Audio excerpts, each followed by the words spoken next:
So today is the first slaughter session of the season, and we're doing 300 birds this morning. And that's about 9,000 euros of sales, and that represents 1/9 of the broiler production this season. Now, viewer discretion is recommended. This video includes the killing of birds and the evisceration of them, and that, involves a bit of blood and guts and things like this. So if you're not into that kind of thing, then don't watch. And we share this information very freely to enable other people to get started with the regeneration of their soils and habitats and profitable enterprises that feed people locally with high quality food. Please don't watch if you're not interested in that, and if you're curious, then you're welcome to watch, and I hope you find it useful, inspiring, interesting to see what goes into these productions. But please don't leave any comments about vegan or vegetarian propaganda. We're not interested here, we don't invite it here. You're welcome to eat whatever diet you want, but we don't believe that's a responsible way to farm, and so please don't leave negative comments here, they'll be deleted. Thanks for your understanding. I hope everyone continues, as always, to show up and share in a respectful manner. That's what we appreciate about the followers that keep in touch with our channel. So thank you so much for that.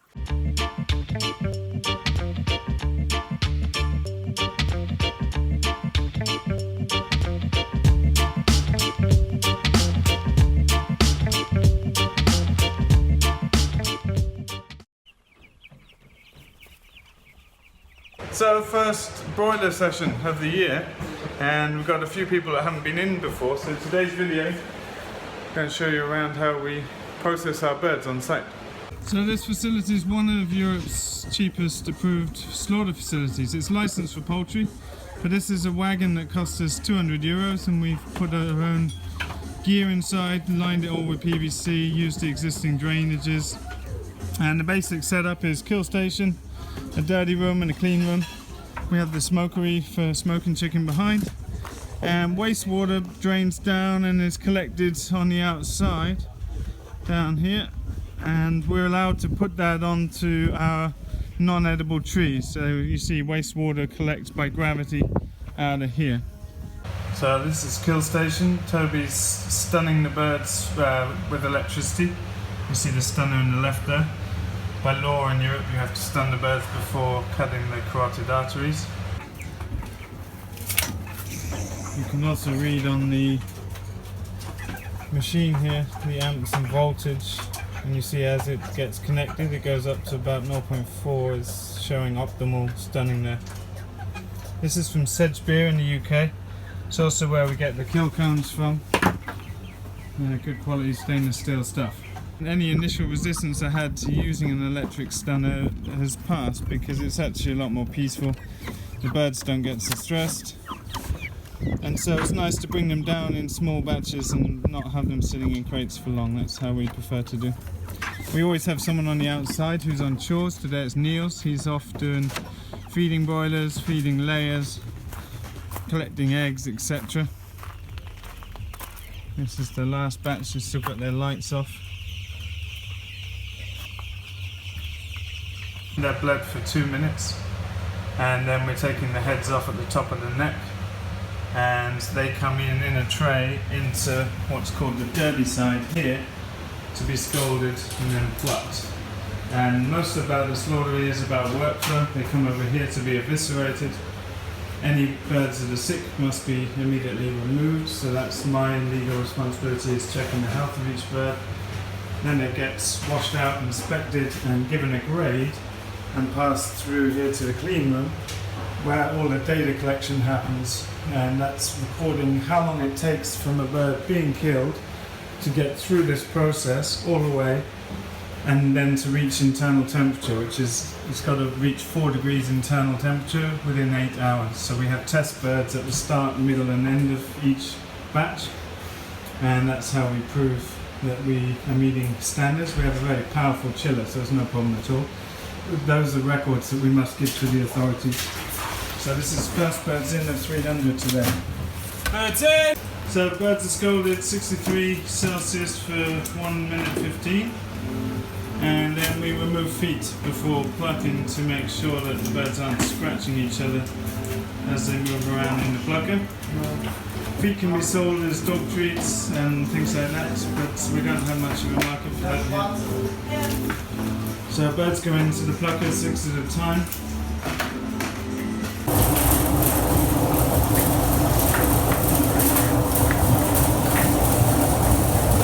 We first take off all gland. You do that by putting your finger very flat that you can't possibly cut it, and you are looking at the line between the rump and just a little nick that goes down to the spine without actually cutting into the bone. Birds in! Birds in! And then you can turn your knife under and you see you get underneath these little glands. And we're just removing that. They go in the bin. And we're trying to just keep the knife sharp, so once you get under them you pinch it and you can sort of scoop under. And we flip the bird and pinch the skin up here. So you're just cutting through, there's no risk of cutting the breast meat, you're just cutting through there. And then knife down, and I put my finger in the thoracic cavity there to hold the bird. And then I pick this skin, just rip it down to expose the crop. And then I have a weird technique. I just roll the crop onto my finger and secure it with my thumb to get a grip, and then you tear it off the breast this way. Yeah, not too hard or you'll break it. And then you switch hands. I get it in this finger and grab it here and hold the neck skin and pull it up off the neck skin to separate it fully.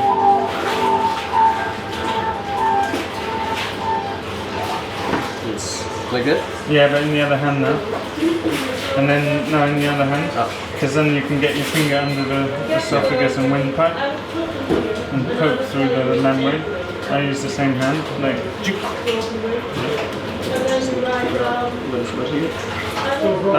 Use your right hand and poke under, so I'm holding the neck with the left hand. Yeah. This is just the windpipe, but the esophagus is there somewhere. Like that, and just tear it and then tear this out of the neck this way. Do the same with the neck, tear it out, and then fold the neck skin back the right way out. Right way up means where?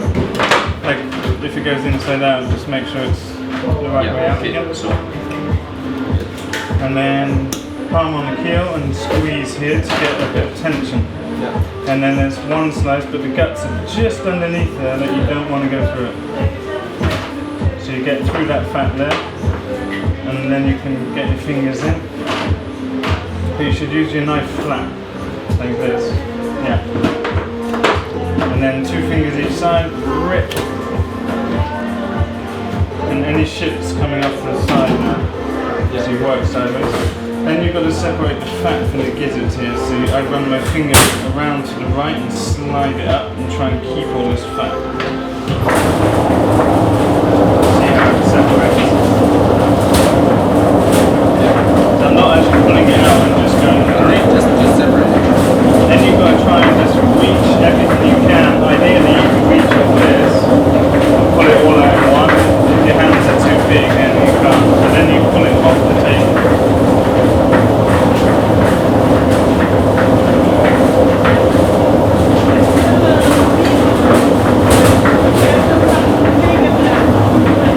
So then this off the table in your right hand, switch it to your left hand, and we'll take the hearts and liver, but you've got to be super careful of the gallbladder.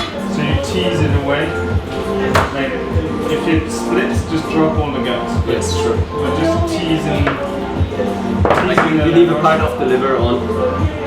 No, not normally. It just happens to rip. But you can pinch it at the top, like up here, and then you get all the liver. And then we check the liver if there's any white or red spots I want you to show me. Liver on this side. Hearts, we'll deal with hearts later. Yeah, that's fine. I've got to start moving, so I'm just going to show you the rest of it here. Then I want to keep this fat on the pubic bone, so I go really tight. But I'm not cutting into the spine. You'll blunt your knife in a couple of birds at once, and then I cut under it. That's gone. Birds in! Birds in! So you've got to cut the whole butthole. Can I let that hanging? No, you'll pull. See that? You're leaving a bit of butthole. You've got to. it's a tension thing. You want your guts to be giving you a tension that allows you to control it.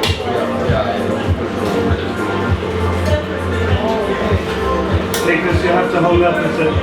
You'll have to hold up a little. Yeah. So you've got to get the whole asshole off. Yeah. Is that good? Yeah. So try and just, if it breaks, sometimes it breaks anyway. You just have to twirl it off. So but that's actually for now already. Here is still I think the lungs are still inside, right? Yeah, lungs are there. But if you, sometimes the windpipe breaks off, there's nothing already. Yeah, good. So then, lungs you dig out like, I use 3 fingers and you can feel like when you've got the whole thing, I think. And then I squeeze the other way to get them. But we have to check that we actually get all the lungs out. Yeah. And then if you can check your front end again. And then I just hold it up and take the neck off there. Okay. And next, I think it's not even into there. So then I can see, like, I've got rid of the asshole, I've got rid of the lungs, there's no esophagus, that bird just needs rinsing and there's an A-bird. And then we just rinse down. And then our job is to keep up with the flow. No, but yes, but to keep these birds in order so that they're passing through heat-wise. So just take it real slow. I put just here on the end. Yes, but you put it before, you put it after. Okay. So we're keeping this order the whole time. And Carla will get on top of it. But just take it slow and if, like, see if you can copy all them steps. And if you get confused, just let me know. Okay, so bird start to finish. Take the oil gland off by cutting down and under without cutting into the spine. Flip the bird. Lift the neck skin, cut through, rip down. And then I'm pulling the crop against my thumb to get it off the breast and off the neck skin. Reaching under the esophagus and windpipe, separate them. Pull out the neck. Slip with a bit of pressure here between the vent and the keel. Rip open off the table in case anything splits. Separate the fat from the gizzard. Reach around, try and pull out everything that I can. And then I'm separating today livers and hearts. Checking them for the health of the bird. Any red spots, any white spots, not good. They're fine, that bird's healthy. Cutting straight down beside the anus to make sure I don't remove the fat from the pubic bone here. Take the lungs out and take the neck off at the body there. Bird's done. Next one.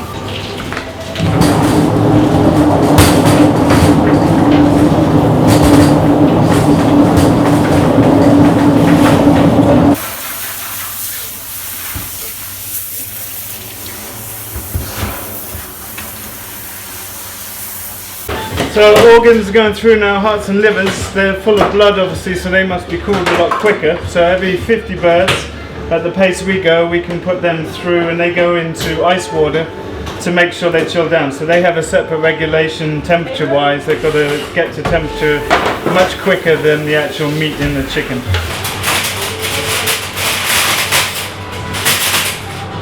Hey?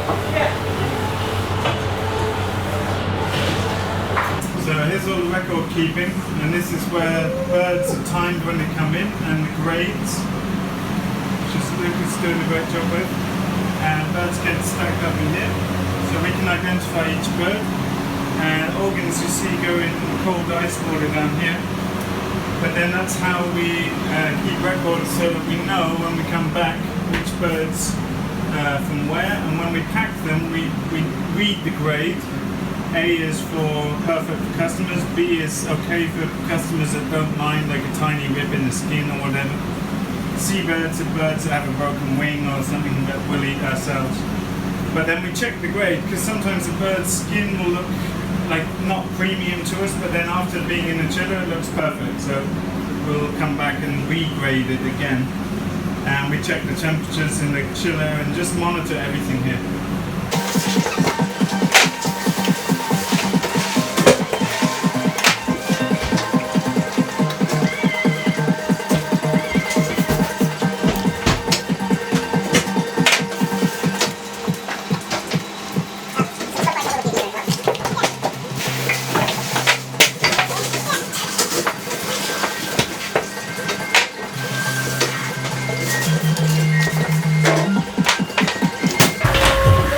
it's just me eviscerating now, and we're going quite fast pace with birds coming in, so it's pushing me to my limit.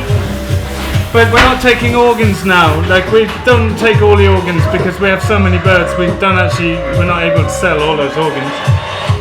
But that means evisceration is slightly quicker. I can get down to about 25 seconds a bird safely. And so we're just trying to keep up with the pace now to be finished at a good time today.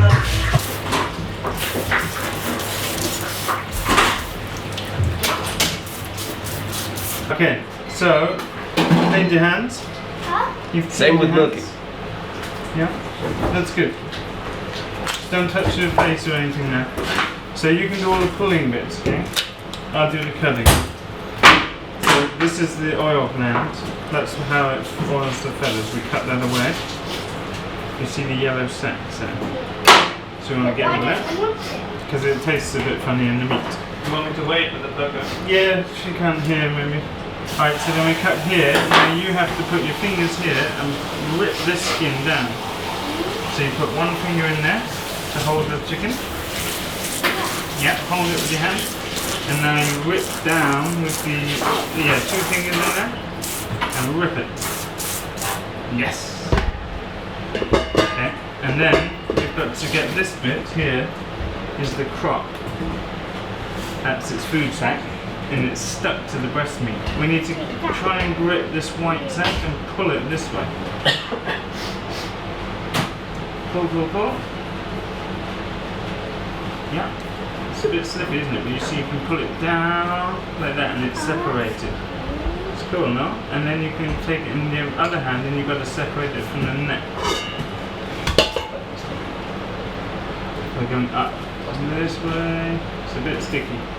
Now the next bit's tricky, I'll help with that. You have to dig under, this is the food pipe from its mouth, and this is its air pipe to its lungs. My voice. Yeah. So I'm putting my finger under them and I have to pull them out. You can pull. Like that, and then you've got to pull the neck out too. Where's the neck? This is the neck. My grandma loves chicken necks. Yeah, so it's quite tough, you have to yank it. So then it's all released. That's the next skin.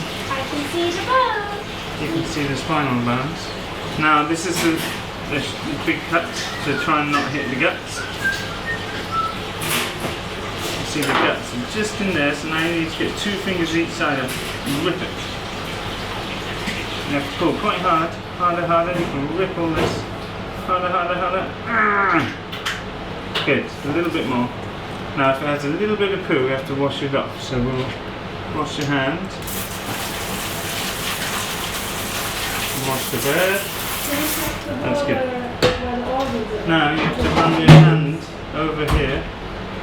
This is the gizzard, the food sac, and it's stuck with fat to the skin. So we need to like scoop over it to separate it. Rip with your finger. Yeah, see? Now, this is the funny bit, you've got to put your hand in all the way around and pull all the insides out. Birds in! Birds in! It's warm and it's all the organs. So you just scoop them out and pull. But go further, you see there's a heart, the liver.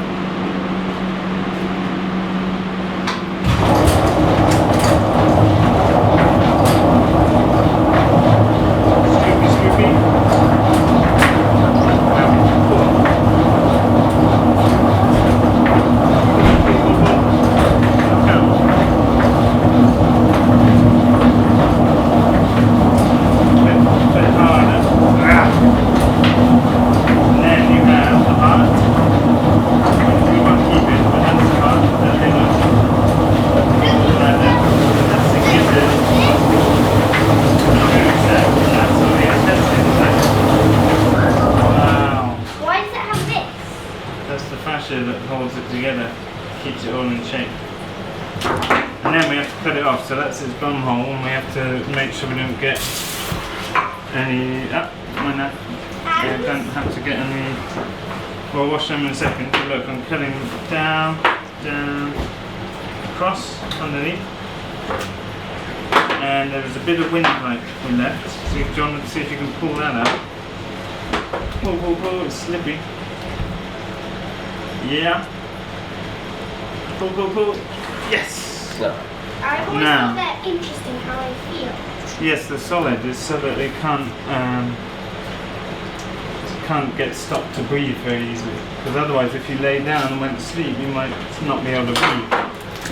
So it helps it stay open. Now the lungs are right up here and they're very hard to get, so I'm going to show you. I'm going to scoop them like this. It's going to be hard for you to reach them. You see how they're up in the rib cage there? Oh, that's cool how they're so tiny. They're tiny. Now I'm going to chop this off here. It's a bit hard for you, maybe. You have those big hands. There! That's Gracie's chicken. We like it. Good job. Pretty good, no? How did it feel? Warm. Warm and squidgy? But not too rocky, was it? You didn't mind? We've only got a few hundred more to do. To be honest, I've always been interested in the lungs. In the lungs and the No, anatomy. I mean in the past. Yeah. In a bigger animal like a pig, it's much stronger. See, I feel really It's like the heavier the animal, the stronger the windpipe has to be, otherwise it will collapse. So, clean down again. We've basically got to get this place back to 0 feathers. And there's obviously a lot of bits of feather and dirt and bits even on the ceiling up here. So long process now just to get everything clean. Toby's finished obviously before us, so he's washing down out there. And we'll be getting out in order each station because Lucas will be still here till we're done. So obviously things are a bit of a mess. So pressure washing, hot soapy water, and wash it down. This gets left out in the elements. Obviously blood and heads gets taken away. So we get the eviscera collected. That's the same with the feet, etc. So the first job in here is just basically spraying everything down to get all the feathers and bits onto the floor, off the surfaces. And then we have someone on laundry. And this gear is all washed in our house. It's just bagged and taken separately, and they're fine with that. We take apart all the sink drainage and just make sure that's cleaned with hot soapy water and sterilised.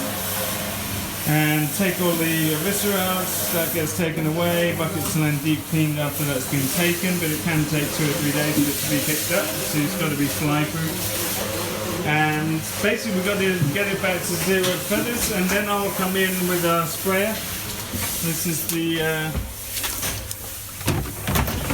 spray nozzle, so I'll come back in and spray it. We have a whole cleaning procedure laid out here. But this place will become spotless again, and then all of the apparatus put back together. But it's lunchtime and we've got a very full freezer, or fridge. Can we just have a quick look in the fridge? Yeah. Just to show the capacity. We've got room for 1 or 2 more racks at the middle.